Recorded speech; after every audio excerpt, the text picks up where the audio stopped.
सरस्वती नमस्तुभ्यं वरदे कामरूपिणि विद्यारंभं करिष्यामि सिद्धिर्भवतु मे सदा. இன்றைய தினம் நவராத்திரி 9ஆம் நாள் நம் திருநெல்வேலி கனக மகாலட்சுமி தாயார் சரஸ்வதி அலங்காரத்தில் சேவை சாதிக்கிறார்.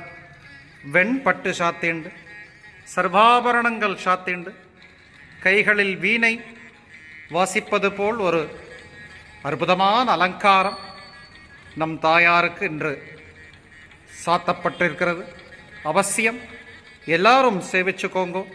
இதை சேவித்து கொண்டிருக்கும் அனைத்து பக்தர்களுக்கும் சகலவிதமான வித்யையும் வித்யாலக்ஷ்மி அனுக்கிரகம் செய்த பிரார்த்திக்கிறேன். ஜெய் சீதாராம், ஜெய் கனக மகாலட்சுமி.